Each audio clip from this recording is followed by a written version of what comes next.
All right, stand by. 10 seconds. camera, to go. one. Talent. Ready, camera, And cue talent. 2, 1. Roll for record. Greetings and thanks so much for joining us. This is The Rundown, where we take a look at some of the big stories making headlines. I'm your host, John Phillips. Joining us from Dallas, Texas is PJTV contributor Scott Ott, also a prolific author, if I might add. Joining me in Los Angeles, stand-up comic, PJTV contributor Stephen Cruiser. How many books have you written, Stephen? 2 ebooks. There you go. Available? Amazon.com. One of them is. The other one's available at a site called fabjob.com. A long time ago, I wrote a book, a very helpful guide about how to get into stand-up comedy. Nuts and bolts by someone who was actually working, not by someone who had been famous as a comic for 30 years and couldn't remember what the work was actually like. And most importantly, all of the nudity is tasteful. Let's go to the top of the rundown. I'll go first. At the top of my rundown, former Texas Governor Rick Perry is undergoing a new, more moderate makeover. He's trying to portray himself as a more moderate, thoughtful contender than he was during his 2012 campaign. Perry said that Republicans should nominate someone with a message that goes beyond opposing the other side. He's urging that Americans elect someone that rises above partisan bickering, grandstanding, and can bring Americans together. Cruiser, if you go back and you look at the last primary election where Rick Perry tried unsuccessfully to be the GOP nominee, I don't think his problem was necessarily that he was too conservative. I think his problem was he had too many gaffes. And once you have that many gaffes right in a row, you kind of become a punchline. He almost Dan Quailed himself in that campaign. That was more of his problem, in my opinion. Your thoughts? Yeah, I've been reading all of these same things. And first of all, I reject the notion that moderates are inherently more thoughtful. It's just they're thinking about different things. But I know Rick Perry. I knew a lot of the people that were on his staff in the last campaign. The first 3 debates were horrendous for him. The rest were really good, but he'd already done so much damage on television to himself, he couldn't overcome that. He'd had back surgery, he was heavily medicated, he was just not in peak form. I mean, I've talked to the guy about policy and things before, and he's really, really sharp.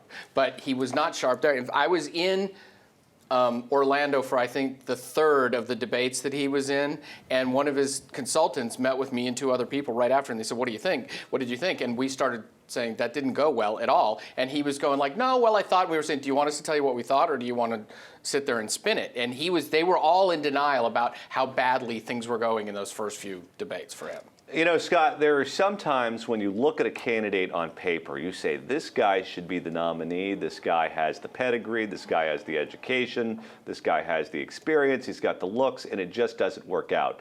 That happened in 1988 to Mario Cuomo, who was expected to be the Democratic nominee that year. And of course, a funny thing happened on the way to the convention that year for the Democrats, or I think it was 1992, actually. But the same thing, I think, is going on with Rick Perry. You look at this guy's pedigree, and he should be one of the leading contenders for the nomination, but you don't really hear too many talk about him. What do you think about this, Scott? I think he's one of these guys, and there are several of them in the Republican field right now, who's a much better retail, face-to-face politician than he is from the stump or on the debate rostrum. He is tremendously effective. I stood aside and watched him for 15 or 20 minutes at a barbecue event in Fort Worth, and watched how he interacted with people. He takes a genuine interest in people. He's engaging in conversation. He listens to them, and they just love him. And then he gets up on the stump and he's, talking from a teleprompter, and he's just not natural in that setting. It's an artificial setting, and he doesn't know how to fake authenticity. I think he's genuinely a good guy. So if he's going to mount a successful campaign, I think he'll be more effective if he gets other people to get up and talk about the great things that he's done in Texas, because he really does have a fantastic track record here. You know what? I think that worked in the old days. I think if you're going to be a successful politician in 2016, you have to be able to look good on TV. You have to look good in the debates. You have to look good in the interviews. And you can't have all the problems that this guy had. Now, if you go back to the 1930s and the 1940s, you could get away with it. But ever since that horrible debate for Dick Nixon in 1960, you have to be TV friendly to work in this country. Yeah, but Scott was just describing Rick Perry, but he could have been describing the last Republican president who was also a governor of Texas. I mean, great at the retail politics, not so much on the podium. I do think Rick Perry is better on the podium. I think he will. I think things are set up for Perry to make a big splash now because as you mentioned, nobody's talking about him. Nobody's expecting anything. He is much better than he was then. He's not hopped up on hydrocodone now. So I think there's room for him to come in and make some headway in this primary season if he does want to run. Let me throw this around because everything in the primary is salesmanship. It's selling yourself. And Rick Perry is going to try to portray himself as the governor who doesn't come from Washington, D.C., who's done good conservative things in his state, and his state is working. Scott Walker is going to make that same argument. Yes. Only Scott Walker looks better on TV. Scott Walker does good interviews. Scott Walker does well projecting himself in a large way, in a public sphere. Yes. How does he beat Scott Walker if Scott Walker has a similar record to his but does all of those things better? What you've just asked me explains why I keep saying it's not a crowded primary field, as everyone says.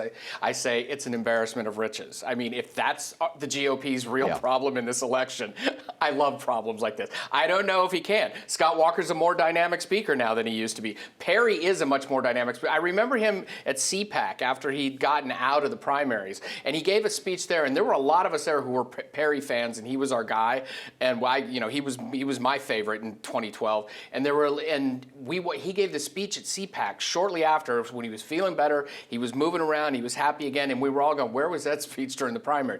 When he needs to bring it, he can bring it. But I don't know. At this point, Walker has more momentum. Perry just needs to talk about jobs. Perry goes jobs. That's why I wanted him in 2012. Just talk about jobs all the time. I think there are two things I would do, by the way, John. Number one is I think he can be on TV. He can be on YouTube a lot. But what they should do is they should catch him in personal moments. Instead of standing up on a platform artificially lit with all this nonsense, they should constantly show Rick Perry talking to real people about real problems and the way they face those problems and how government can or cannot help in those situations. The other thing is just show the inflow to Texas. I mean, people are voting with their feet. People are flooding to Texas. I think we're getting something like 1,200 new residents every week or something like that. Around my neighborhood in the north area, north of Dallas, it's just nothing but construction, it seems, all the time. That's a great success story. I'm not sure that it's happening to that extent in Wisconsin. All right. One vote for the governor of Texas. Scott, you're up next. At the top of my rundown, does forcing non-union workers to pay union dues violate their First Amendment free speech rights? The new Republican governor of Illinois means to find out, and he thinks so. He has just used his executive power to release the state's non-union employees from the obligation to pay the so-called fair share dues. Now, the unions say that he is breaching the separation of powers because he can't get a bill through the Democratic state legislature. But Governor Rauner says his legal case has Supreme Court precedent because public employee wages and benefits are inherently political, so non-union workers shouldn't have to support a political cause they oppose. Now, is this exactly what we want from our Republican governors, or is this the third rail that will scuttle all the other good work that they hope to accomplish? And was, Scott Walker, was he a black swan, or was he the shape of things to come? This is not only good politics, this is good policy. I'm a member of a union, the American Federation of Television and Radio Artists. And we're a closed shop state in California. Yes. So for me to be employed at KABC, I have to be a member of this union. My union was spending my dues against me in the state of Wisconsin trying to recall Scott Walker. So I called up my union on the phone and I said, listen, what are you guys doing spending money in the state of Wisconsin? I'm paying dues in California, and my money's not staying in California, it's going to a different state. Well, yeah, he's an anti-union governor, and we have to stand with our brothers and sisters as part of the teachers union and the firefighters union. I said, wait a minute, that has nothing to do with me, and I like that guy. And they said, well, too bad. We're spending your money against you, and that's the way it's going to be. This is a state-imposed contribution to the Democratic Party that I am forced to make. and I hate it. I hate having to write them the check. But I have to write them the check or I can't be employed at my place of business. How is that fair to me? And you're forced to join that union too. I am a lapsed dues member of the same union because I haven't been doing a lot of radio or television work in recent years. But I was forced to join them. I'd been doing all of the, the comedy shows in the 80s that were on cable all the time, and I'd been doing a couple of those, and you get paid decent money, especially if you live in LA. And I was doing my third or fourth one, and suddenly an AFTRA representative, somebody shows up as I'm preparing to go on national television, to tape it for something for national television, while all I'm doing is thinking about my set, and says, oh, by the way, you have to sign this. And I said, what is it? And I said, you're agreeing to join the union, and then the money you earn from this show will be your initiation dues. And I said, what? And they said, you have to do this or you can't go on. I said, no, they said, you can go do this show, but then you can't do any other union shows after this. So I was strong-armed with no real time to think about it to do it too. So it's not only that your dues are forced, but you're very often forced to join the union anyway if you want to do any work. So it's an awful idea. It's refreshing to see a Republican showing up and acting like he won an election.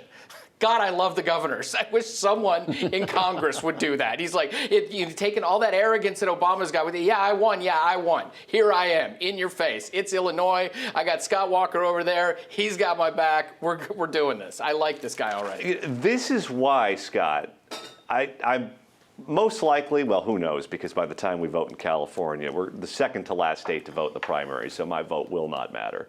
But right now, I consider myself, and I'll just wear it on my sleeve because that's what we do here, I'm a Scott Walker guy. But if my guy doesn't win, whoever it is that's the next Republican nominee, to me, should be a governor, because they are doing great things in the states. You look at a deep blue state like Illinois, where this guy has the cojones to go out and do this publicly. I absolutely think that these guys should be encouraged, and we, as the grassroots, should do everything we can to back them up, Scott Ott.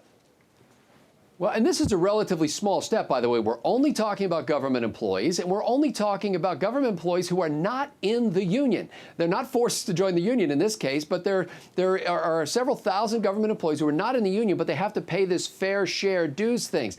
Now, I got to tell you, in Pennsylvania, within the last couple of years, there was a lot of pressure from Republicans and conservative organizations on Tom Corbett, the governor of Pennsylvania, to get behind this idea of stripping the unions of their power to control people's speech and to take money out of people's paychecks. And Corbett's response was lukewarm at best. It was basically, well, if you bring a bill to my desk, I'll sign it, which meant I am not going to help. I'm not going to lift a finger. Well, Tom Corbett is no longer governor of Pennsylvania. There's a Democrat in office there now. I can't help but think if he'd been a little more bold, if he'd done what he said he was elected to do, that we'd still have a Republican governor in Pennsylvania. I'll say this. Scott Walker has won 3 different statewide elections in 4 years. And Corbett got creamed in Pennsylvania, too. Yeah, wasn't close. The Democrat didn't eke out a victory. He got hammered. All right, Cruiser, what do you have for us? At the top of my rundown, NBC News has suspended nightly news anchor Brian Williams for 6 months without pay. This all stems from his misrepresentation of events that occurred while he was covering the Iraq War back in 2003. NBC executives call the suspension severe and appropriate. Now, there's every indication that these very same executives were complicit in this. So what's the over-under for you on how far into this 6 months before it starts blowing back on them? And will Brian Williams be part of that blowback? Will he actually start to say, look, they knew I was doing this all along? Here's what I think is going to happen. I think Lester Holt is going to be the guy that fills in for him for the 6 months. And if the numbers maintain or the numbers go up, Lester Holt has the job. Brian Williams is not coming back. Because what this tells me, the 6-month suspension, particularly when all the trades were saying that they weren't going to suspend him or reprimand him in any way, is that during their investigation, they've uncovered more half-truths or more Walter Mitty type of stories. So my money would be on him not coming back, especially if Lester Holt does well. I think Lester Holt, I think the fact that Lester Holt is being elevated to the job. He's the weekend guy, so he's the obvious choice, but I don't think they're gonna have an even bigger mess on their hands if they promote an African American to that job and then go, oh, but we're going to give it back to the white guy who lied and damaged our reputation. I think Lester Holt is in for good now. I think you're right. Scott, this is pretty indicative of the entire culture at NBC News, which is being conflated with NBC Entertainment all the time right now. And they've been subsidizing MSNBC for a long time. It gets no ratings whatsoever. Do you think that this incident might actually get the parent company weary of this entire thing, and they'll start moving away from this ridiculous ideological bent that's worse at NBC News than it is anywhere else in the mainstream media? Well, you know, I got to think, if I'm Brian Williams, I'm thinking, I'm suspended and Ed Schultz and Rachel Maddow have jobs? How is this possible? You know, I think in his mind, he's thinking, this is a time for Brer Williams to lay low. Brer Williams, he lay low. And he thinks he's going to make a stunning comeback. I think the executives at NBC are thinking that this is a way to give Williams a chance to bow out when the heat of the storm passes. And so they want to just, you know, cool it down for a minute. I would predict that within the next week to 10 days, we will know that Brian Williams is gone for good.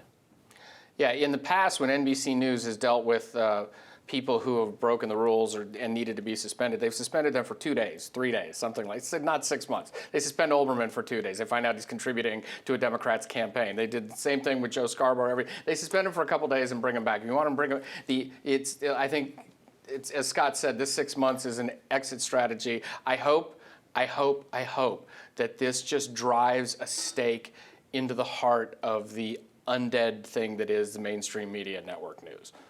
Did you see the story in New York Magazine saying that he was pitching himself to NBC executives to take over for Jay Leno on The Tonight Show? Oh, my. He'd be great at that.